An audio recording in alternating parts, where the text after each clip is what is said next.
2025년 4월 27일 주일 예배를 하나님께 드리겠습니다. 함께 기도하시겠습니다.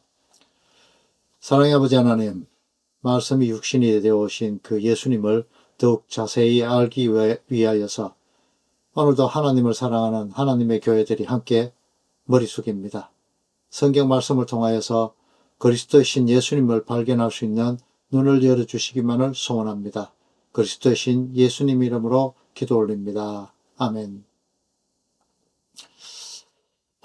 지난주는 그 성막과 성전이라는 제목으로 살펴본 그 성막 전체의 구조에 대해서 살펴보았죠. 이것에 이어서 오늘은 성막 안에 있는 기구들 중에서 금촛대가 무엇을 의미하는지, 이것은 또 어떠한 그 그림자로 주어졌는지에 대해서 함께 공부해 보도록 하겠습니다.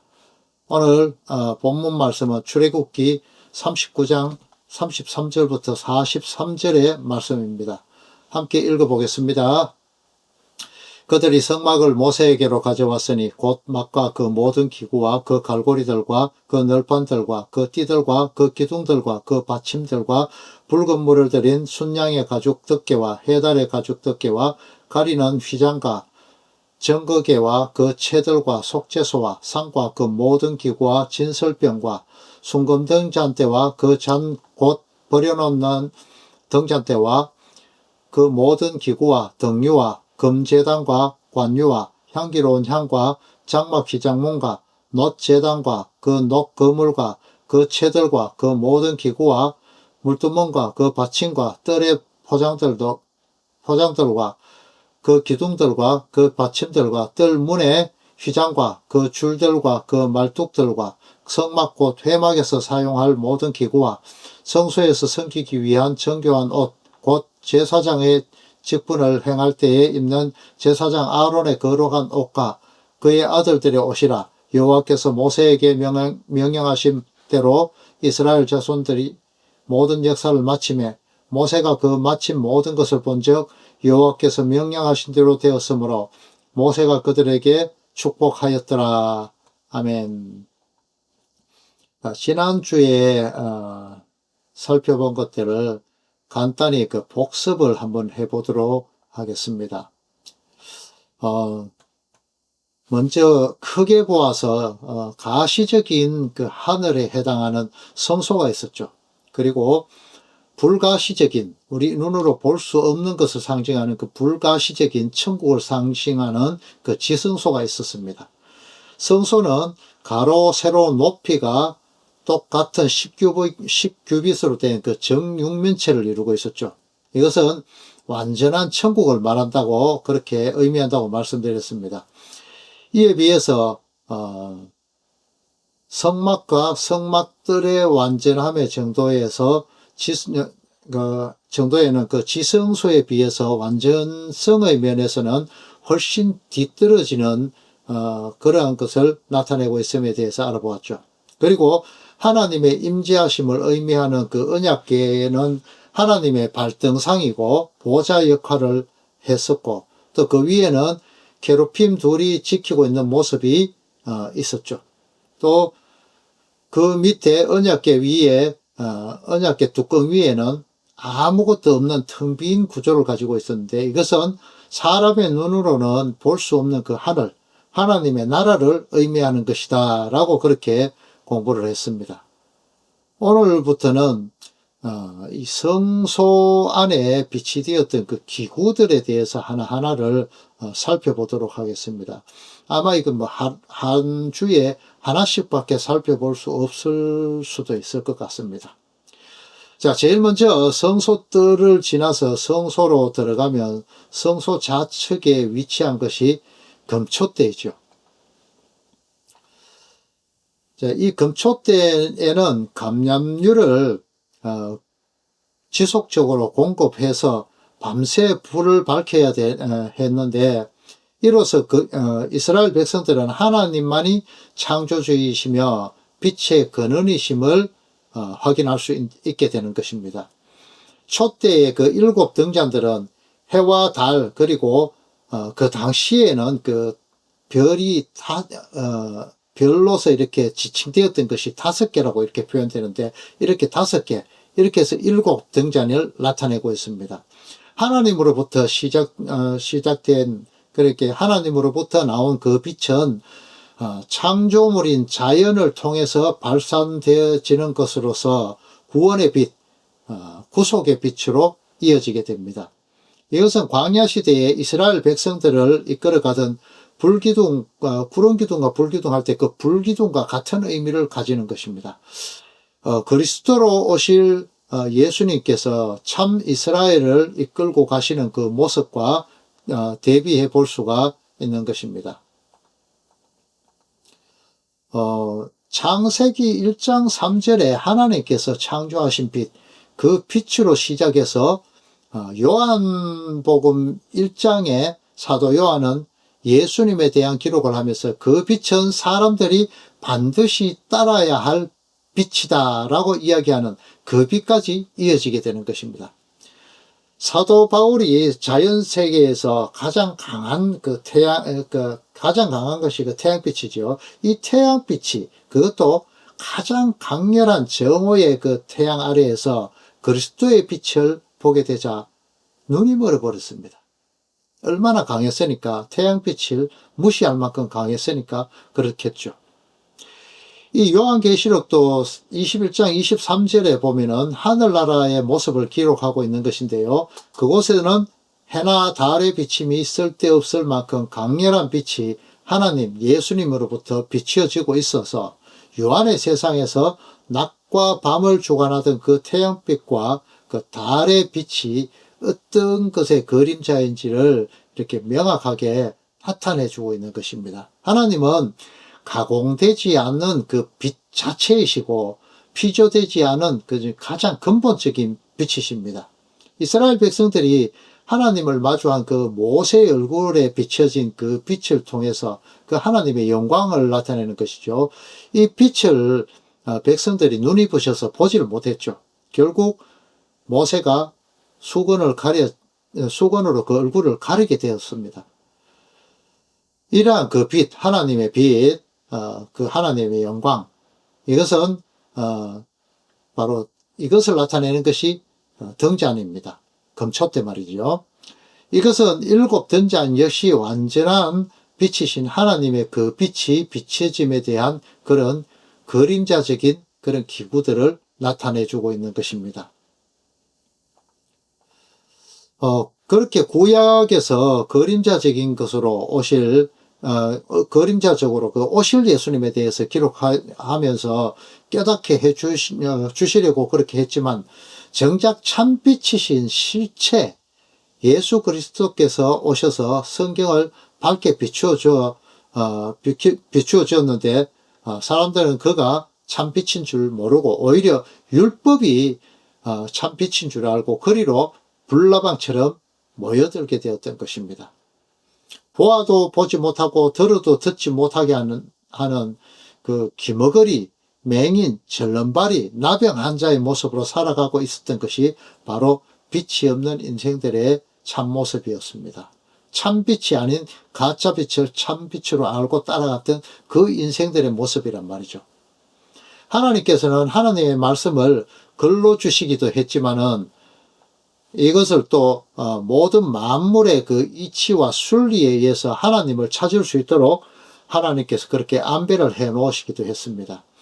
1년이 4계절이고 낮과 밤이 있는 것과 각종 징조들을 나타내도록 그렇게 해 놓은 것, 이렇게 해서 다가올 일들을 예측할 수 있도록 그렇게 해 주셨죠. 하나님의 그 역사에 대한 그런 다가올 내용들 말입니다. 모든 자연 속에 구약의 말씀, 성경 말씀에서처럼 하나님의 비밀, 구원의 비밀을 나타내 놓으셨다는 겁니다. 유한의 세상에서 시간과 공간이 존재하는 그 세상에서 빛을 통해서 주신 것이 바로 날이라는 것이죠. 고대 근동에는 1년을 주기로 그 태양신을 섬기는 사람들이 있었습니다. 그리고 또 한 달을 주기로 하는 달의 신을 섬기는 그런 사람들도 있었죠. 하지만 이 여호와 사상을 가진 여호와 하나님을 믿는 하나님의 백성들은 7일을 기준으로 살게 되었습니다. 그 7일째가 안식일이죠. 세상의 힘을 상징하는 그 남자의 포피를 베어내는 세상과 결별하는 그 의식을 뜻하는 그 할례 행위가 있었죠. 이것은 7일이라는 그 기간의 바깥 부분에 속하는 이 세상의 것이 아닌 다른 세계의 것, 영의 세계의 것을 나타내는 건데요. 이 제8일의 날에 그리스도의 그 오심을 고대하게 하셨던 것이 바로 7일 주기로 살아가게 하신 그 금초대, 7금초대의 비밀에 드러나는 것입니다. 7금초대 사이의 근인은 완전한 빛으로 오신 분이 예수님이셨다는 것이죠. 어쩌면 이것이 바로 8째 날을 의미하는 것입니다. 완전한 7금초대가 아닌 바로 8번째 참빛으로 완전한 그 모든 것을 먹어버리는 그 빛으로 말이죠. 이렇게 빛을 통해서 요한의 세상에서는 불완전한 계속됨과 계절과 날과 해가 나타나게 되었다고 그렇게 하나님께서 천지 창조하시면서 그 명령을 하셨죠. 자, 이 7금초대의 빛이 비치게 하는 그 촛대에 꽃과 받침이 있었는데 이것은 살구나무 형상을 하고 있었습니다. 이 살구나무는 샤케드라고 하는데요. 이것은 아몬드 나무를 말하는 것입니다. 이것은 지켜보다라는 그 히브리어 그 샤카드에서 유래된 단어입니다. 아몬드 농사를 지으면서 그 꽃이 피고 지고 열매가 열리는 것을 지켜보면서 기다리는 그 농부의 마음처럼 부활의 첫 열매인 예수 그리스도, 그 빛의 실체이신 예수 그리스도를 기다리는 그 상징으로 놓아진 것이 바로 이 금촛대다 이 말입니다. 이 촛대에 불이 켜지면은 그 불이 아몬드의 열매 역할을 하게 됩니다. 그러니까 생명의 잉태를 의미하는 것이죠.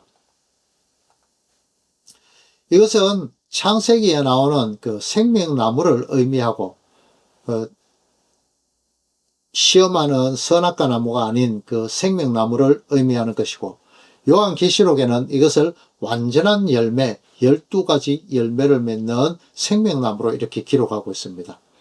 고멜과 같이 남편인 하나님을 배반하고 떠났던 자들이 인생 채찍과 사람 막대기를 사용해서 그들에게 떠났던 자들에게 그 인생 채찍과 사람 막대기를 사용해서 돌아오게 하여서 치료하고 싸매며 그렇게 치료하는 강순을 비추어 주고 결국 의의 열매로 7금촛대 위에 거룩한 감람유이신 예수님의 하나님의 말씀에 의해서 등불로 켜지도록 하시는 것입니다.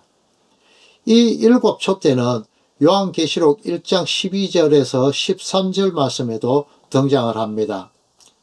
7촛대는 7교회, 완전한 교회, 거듭난 성도를 의미합니다. 이 촛대는 싹과 봉오리, 꽃 열매를 모두 한꺼번에 함께 가지고 있는 그 나무로 표현되어 있죠.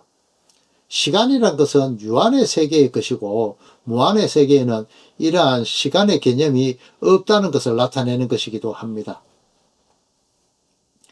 이 촛대, 등대, 나무는 생명을 맺는 생명과를 맺는 생명의 영생의 나무이고 완전한 빛을 내는 빛의 나무인 것입니다. 성경은 매번마다 색다른 새로운 것들을 보여주는 법은 없습니다.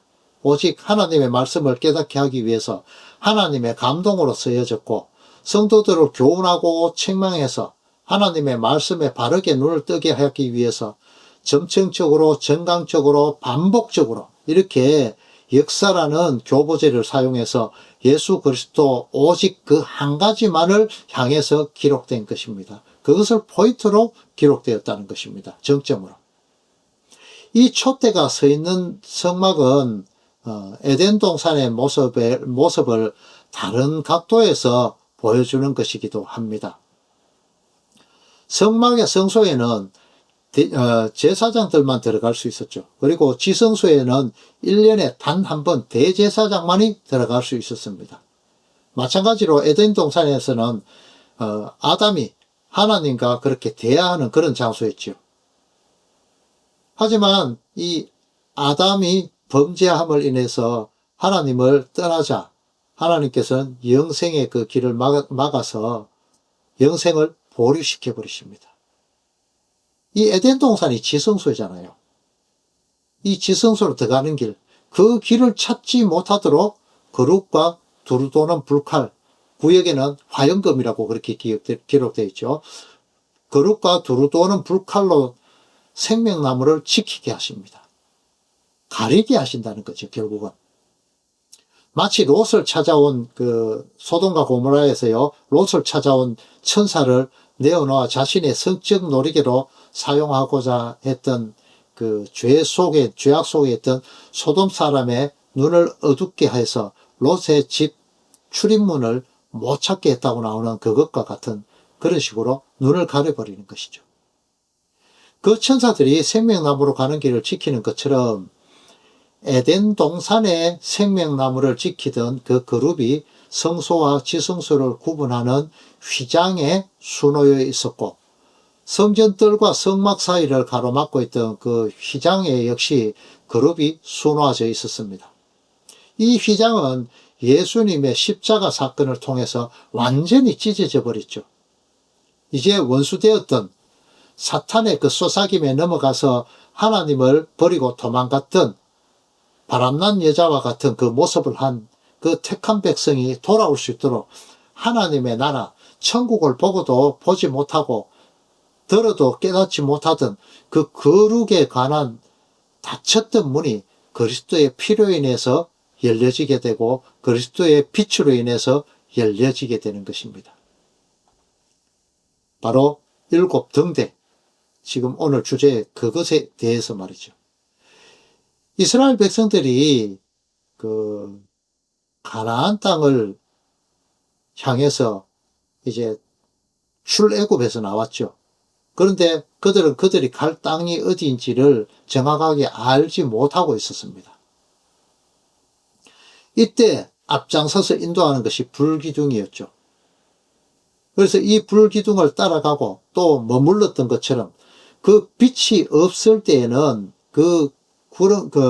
불기둥이 없을 때에는 그렇게 어둠의 상태, 맹인의 상태로 있었다는 것을 의미하는 것입니다. 이 등대에는 감나무로 된 순수한 기름이 대접으로부터 끊임없이 흘러 들어가게 됩니다. 그때에 일곱 촛대로 공급되어져야만, 이렇게 되어야만 꺼지지 않는 등불이 될 수 있는 것입니다. 제사장들이 이것을 계속해서 이렇게 지켰어야만 했죠. 이 제사장이 바로 예수님을 예표하는 것이기도 하고요. 예수 그리스도의 그 간섭하신 성령 하나님의 깨닫게 하심의 그 순수한, 잡것이 섞이지 않은 순수한 말씀, 그 기름을 성도들에게, 교회에게 공급되어질 때에만 그 등불은 켜져 있을 수 있는 것이 되는 것입니다.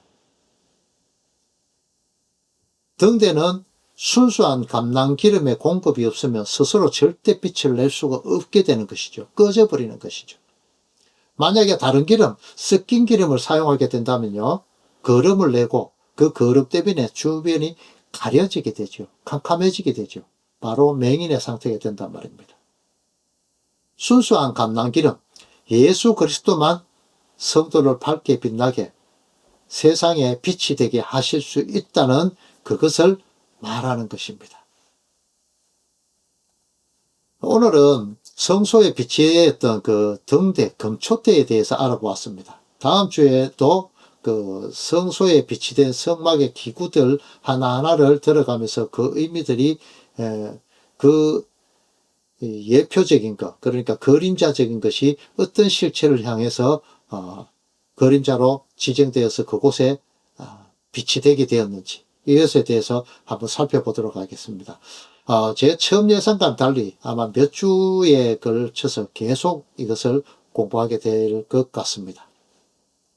자, 성도 여러분, 하나님과 함께 있었던 것만으로 얼굴에 하나님의 광채가 서려 있었던 그 모세의 모습처럼 한 주도 하나님 주신 말씀인 그 순수한 감람류인 말씀이 성도 여러분께 공급되어서 나는 죽고 오직 내 삶에 예수님만 내 안에 드러나고 나는 더욱더 적어져서 작아져서 없음의 존재가 되어서 예수님께서 주시는 그 빛만을 반사해서 이웃에게 비춰주는, 내가 가공하지 않고 말이죠. 이렇게 하나님의 참된 빛된 자들로 사시는 한 주간을 사시는 성도님들 다 되시기를 그리스도이신 예수님의 이름으로 축원합니다. 축도로 예배를 마치겠습니다. 이제는 교회들의 머리가 되신 성자 하나님의 크신 은혜와 우리 위에 독생자를 보내신 성부 하나님의 크신 사랑과 성령 하나님의 교통하심이 나의 삶의 주인의 자리에 그리스도 예수님께 내어드려 온전히 그리스도의 빛이 나를 통하여 비춰지는 삶을 살기를 원하는 모든 성도들 위해 이제로부터 영원토록 함께 있을지어다. 아멘.